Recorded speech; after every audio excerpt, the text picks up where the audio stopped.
Assalamualaikum warahmatullahi wabarakatuh. Nama saya Muhammad Iwan Syah bin Syam. Hari ini kami akan membantahkan tentang komponen perlindungan ALR ataupun namanya Oil Leakage Relay. Dan leakage relay merupakan satu paket perlindungan dalam sistem elektrik.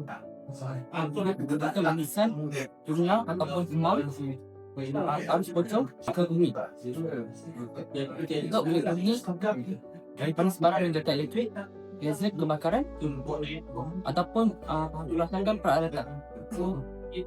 PLR ataupun Oil Leakage Relay merupakan peranti protection relay device automatik ataupun peranti automatik yang digunakan dalam sistem elektrikal untuk mengesan kegagalan seperti data pintas. Kebiasaannya, peranti ini digunakan seperti di kawasan industri, transformer, pemasangan elektrik dan juga kawasan industrial plant untuk mengesan sebarang kegagalan bagi mencegah kerosakan dan juga menjamin keselamatan pengguna.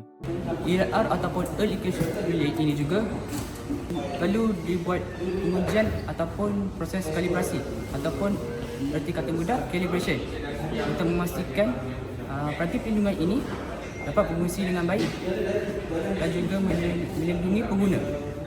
Assalamualaikum, nama saya Ahmad Syaikuddin bin Ahmad Razak daripada Ruas BLS.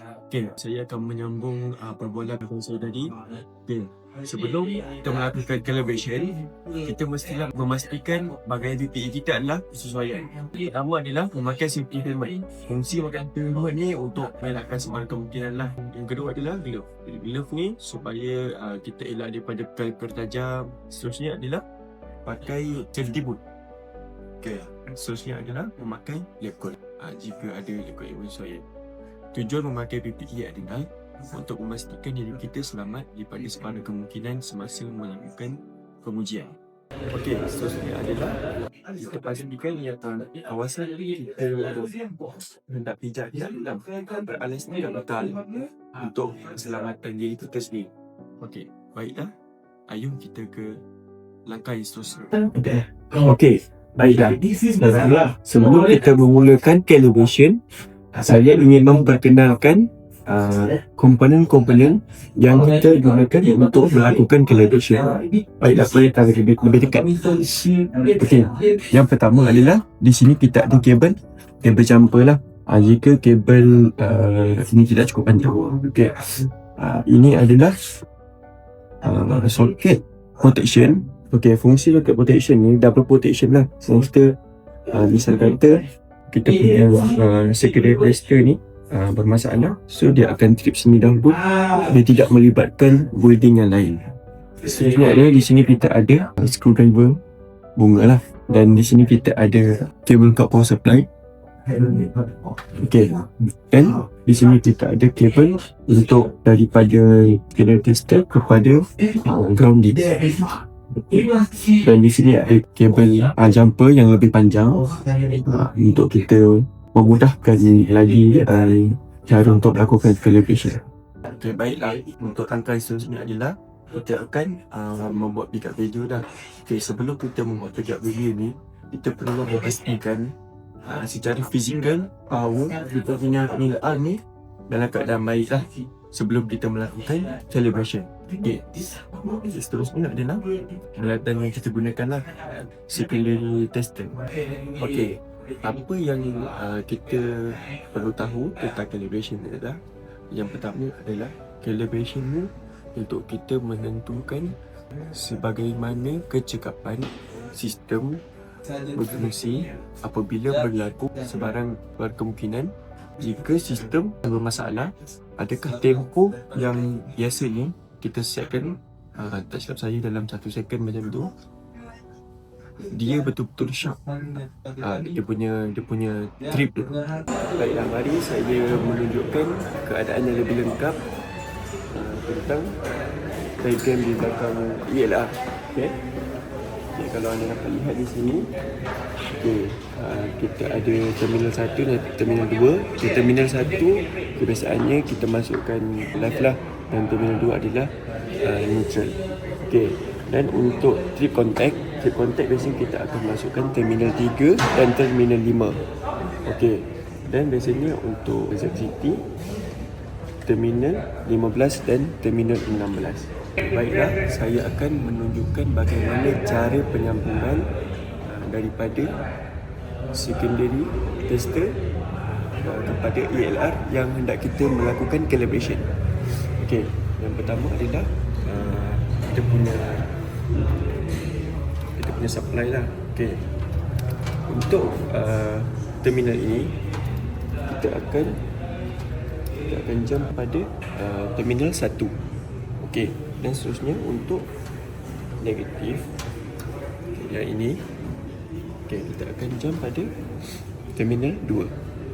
Okey, seterusnya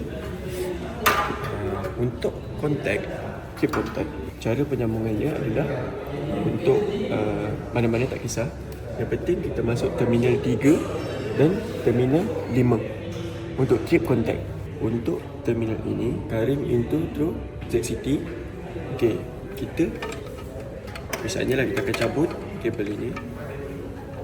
Kita akan lalukan di ZCT di dalam ini dan kita patah balik ke sebelah sini. Okey, selesai sudah bagaimana cara melakukan penyambungan kepada alat spinning tester dan kepada ELR. Okey, seterusnya adalah saya akan menunjukkan bagaimana cara untuk kita mendapatkan pick up value dan drop up value. Okey, sebelum kita memulakan calibration,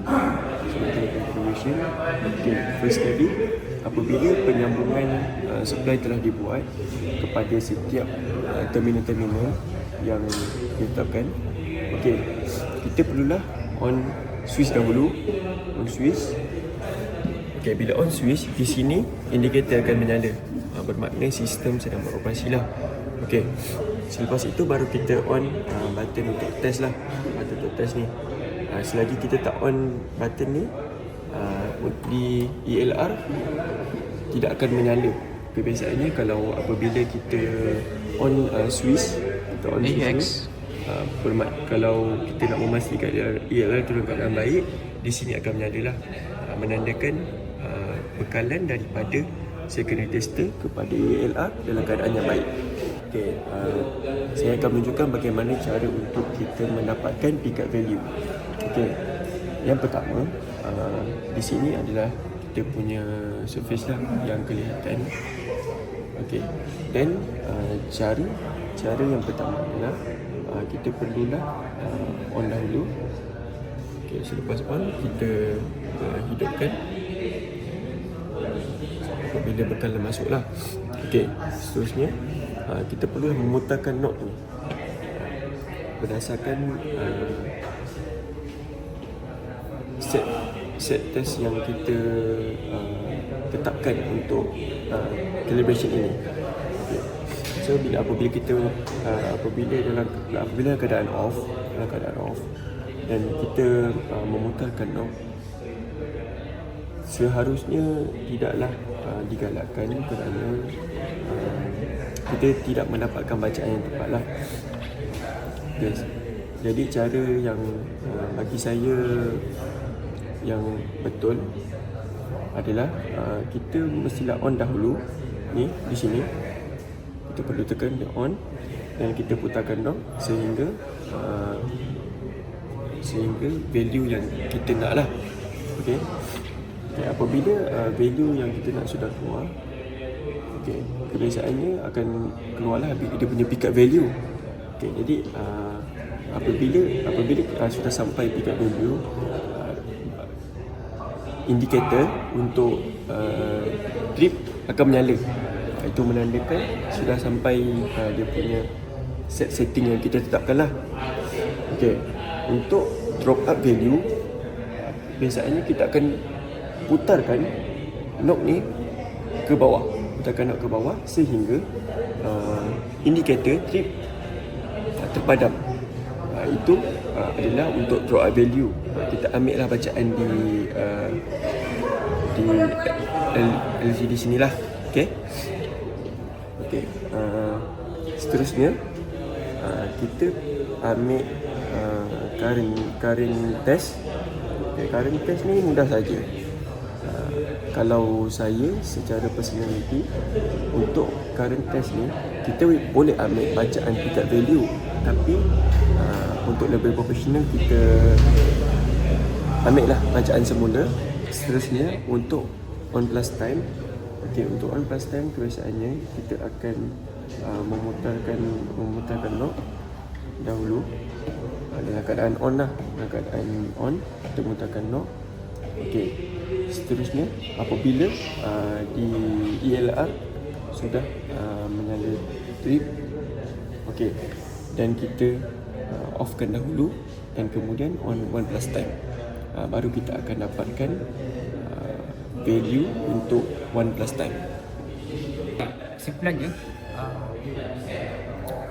pengujian calibration pada ELR ini sangatlah penting kerana perlindungan ini sangat memainkan peranan untuk melindungi sebarang data ataupun sistem elektrik dalam sebuah bangunan, terutamanya bangunan-bangunan industri seperti industrial plant, stesen jara kuasa dan lain-lain.